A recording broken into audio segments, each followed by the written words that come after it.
Well, let's get reaction from MPs on this now. Joining me now is Aaron O'Toole. He's the Parliamentary Secretary to the Minister of Trade. Jack Harris is the NDP's National Defence Critic, and Roger Kusner is the Liberal Employment Critic. Mr. O'Toole, I've got to start with you because on the face of it, these figures look like outright deception. What is going on here, and when? Is it 6 years? Is it 50 years? Is it 200 million? Is it something else? Can you straighten this out? Well, the announcement last week in Halifax was related to opening a new operational stress clinic in Halifax, 7 satellite clinics, working with Military Family Resource Centres, the Mental Health Commission. And when the government budgets for new benefits and services for veterans, they have to account for the cost of that over time. So these clinics will open and start serving veterans right away.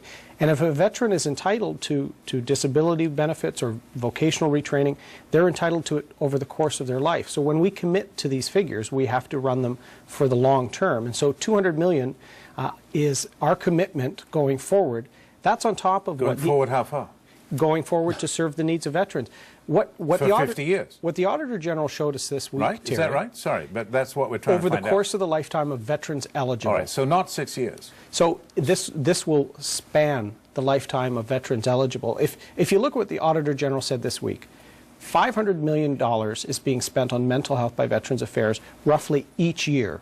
This $200 million will make sure that there's enough commitment to keep those benefits flowing for veterans today and on a continual basis. All right, but here's my problem. I'm still not clear on what went wrong with the original announcement, which told us that it was 200 million over 6 years, and we're clear now that it's not. Take a look at the facts here. The original quote was this: the government will invest 159.2 million in a new operational stress injury clinic. That's what you're talking about. There will be an immediate investment of 19 million, and the remainder will be provided over the life of the program. Then, differently, today the website says something else. The government will invest 150 million in a new operational stress injury clinic. There will be an immediate investment of 18.1 million, and the remainder will be provided over the life of the program. Which is it? Well, there's the capital cost for the clinic, but this relates very much to the discussion of estimates we had last week. If you commit to providing a benefit to an eligible veteran, so in this case mental health, there'll be a need right away, but you also have to keep meeting that need over the course of the life of that clinic.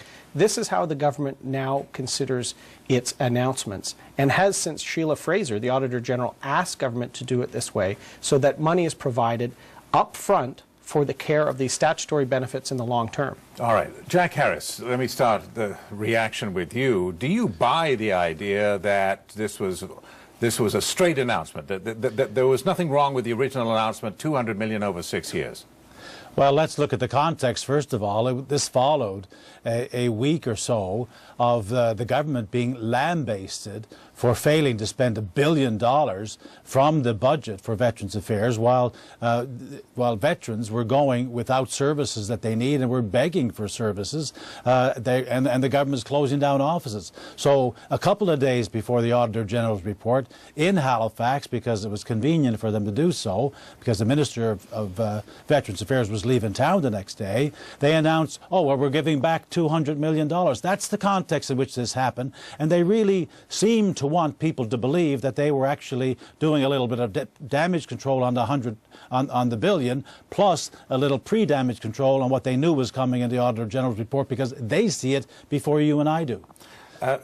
Mr. Kusner, what about you? Do you buy the idea that this was a straight announcement that was did you believe at the first outset that it was going to be 200 million over 6 years? That's what we were told. And I thought it was, that it was going to be straight ahead, 200 million over 6 years. And I think even a couple of the veterans groups thought, well, geez, that's fairly significant, especially in light of all the bad news that had been accruing with Veterans Affairs Canada. When you look at the devastating Auditor General's report and how veterans are waiting so long for their appeals, and that process has been dragged out. When you see the money that had lapsed over that period of time, the one that I think really, I spoke with veterans in my own riding, when they saw $750 million being spent on ads, yet they closed the veteran service centers across this country, one in Sydney, to save $4 million. So all that bad press sort of culminated, and they needed a good news story. So this one here, it's like that old song, the three dressed up like a nine. And so they tried to polish this thing up, but obviously the details. Well, let me pick up on that, Mr. O'Toole. It does look like a three dressed up as a nine when you say in the announcement that it's 200 million over 6 years, and now we find out that by your own account, it isn't. The 200 million, Terry, will make sure that we maintain the significant rate of investment that we're putting out for mental health for veterans. Let's look at the Auditor General's report this week. He used 2012-13, the government spending about 500 million on mental health. Using that figure, say we don't change it at all, we would spend over that 6 years $3 billion. The new injection of money on an accounting basis makes sure that we can also keep up with new commitments. The new offices and operational stress clinics opening, the new partnerships, the research and some grants. So this is the way. It's not sexy. I know when we're talking accounting, we're not winning. So bottom line is we're spending more. We're spending smarter to meet a need. The Liberals had 4 of these operational stress clinics opened in the early 2000s. There are now going to be 25. We've accelerated this program dramatically to make sure it's geographically spread out throughout the country. All right, but can you explain why the website was changed? Why is it now, why has the 6 years been swept off the website? It's been expunged, it's been cleaned, it's been changed. Why? Was it a deception? No, I think there was 12 backgrounders prepared for that announcement. Clearly we have to get the language better. We have to explain what this commitment is. This commitment is on top of significant spending for veterans, which estimates and the budgeting process shows we're spending almost $5 billion more than would have been spent in the rate of spending under the Liberals. But it's not just about spending more, it's about meeting new needs. So most of this mental health spending has been done under our government. We're ramping it up, and the $200 million makes sure that we can meet this need long term. Jack Harris, does that satisfy you? No, let's look at what the Auditor General said. I mean, what he said was that they don't even know how well the program that's supposed to be working is. They haven't done any tracking of it since 2009, even though they had goals set and everything else.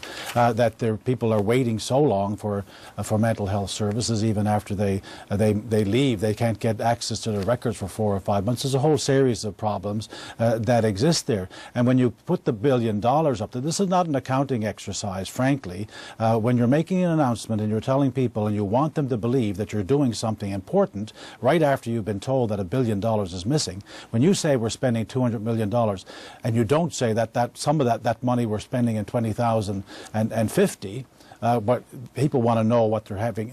They have deceived people. They've thrown gasoline on the fire that they were trying to put out, frankly, and they're looking very flat-footed about it. It's not good enough to say, oh, well, we really meant accrual costs over the next 50 years. That just doesn't cut it. But Roger Kusner, what about this? Considering what Mr. O'Toole has just told us, they're spending more. Surely you can argue all you want about the accounting. Maybe they didn't roll this out right. Maybe they tried to make it look better than it really is in the press release, and now they've had to roll it back. But that doesn't take away from the fact, does it, or does it, that they're spending more? Well, let's, the veterans that are coming back from Afghanistan now, I would argue that, the range of needs that they have, he had talked back when, the Liberals had 4 centers and they're looking at expanding centers now. And I think a lot of that's to do with some of the problems that are coming back, that soldiers are bringing back from theater that they're exposed to now, and not just physical problems, but mental, emotional problems, and so you're having to deal with it. So obviously the government, it makes no sense, and it helps no soldiers to throw that figure out that the Liberals only had this, and now we have that. You have to deal with the issues that are in front of you now, and it was obviously just an exercise in trying to polish up the mess that most Canadians recognize now, certainly veterans recognize now, and they look like, what I'm getting from veterans. I talked to 2 guys today now from the Branch 3 Legion in Glace Bay. Their caseworkers are having to deal with more issues themselves. Veterans coming back into the Legion to seek help.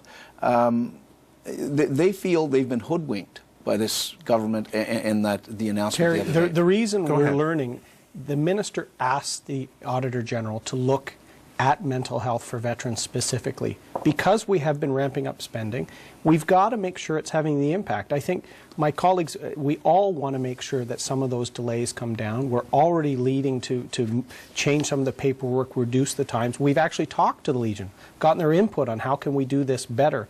The Auditor General did, and we're already adopting that.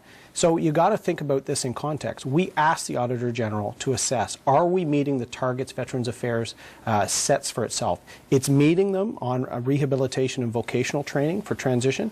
It's not meeting them for the disability assessment. We're committed to getting that delay down and starting to serve smarter. I suspect this won't be the last interview we do about this, because it doesn't sound over to me, but thank you all for coming in. Erin O'Toole, the Parliamentary Secretary to the Minister of International Trade, and Jack Harris of the NDP, Roger Kusner for the Liberals. Thanks very much for coming in. Thank you. Thank you, Jerry.